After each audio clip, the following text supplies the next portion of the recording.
Behind the scenes, behind the lines, inside the stories others won't tell. The Morning Insiders. There's no doubt you've seen masks and gloves littered across the city, and according to researchers, it's happening across the world. Morning Insider Tim McNicholas finds one Chicago company trying to limit the litter. Everywhere from the city to the suburbs. 2 masks, a glove, a crushed bottle of sanitizer, all on a 2-block walk through the West Loop. Is this surprising to you? It's not. Actually, it's a lighter day in the neighborhood in terms of PPE litter. Leo Friedman is the CEO of iPromo. They used to sell corporate gifts and promotional products like AirPods, coolers, hats, and water bottles branded with the company's logo, but they pivoted back in the spring to sell masks and sanitizer, the same kind of stuff he's now seeing on the street. Unless there's something done about it, whether it's legislatively or as a community, we're going to continue to see this, propagate all around the city.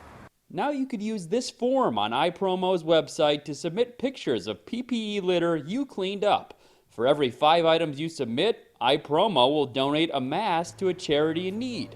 They hope to donate at least $250,000. And so we're hoping this will inspire copycats or some sort of action from communities. A professor with Louisiana State University is tracking PPE litter across the world. Back in April, Chicago residents sent him what they saw on a few blocks near Pulaski and Diversey. Every triangle, circle, and square represents a different kind of PPE.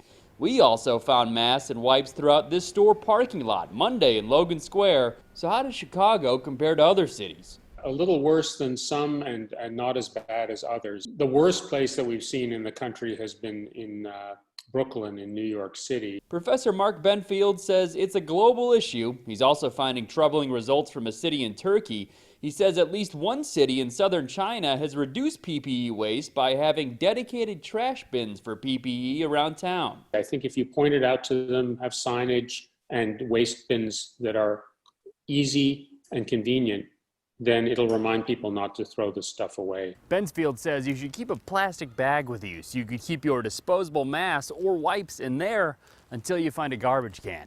Tim McNicholas, CBS 2 News. Professor Benfield points out that many masks and gloves contain plastics that can harm the ecosystem. If you're planning on cleaning up to help iPromo, the company asks that you stay safe as possible and wear and then dispose of your own gloves. For more stories like this, download our CBS Chicago app and look for the section called Morning Insiders.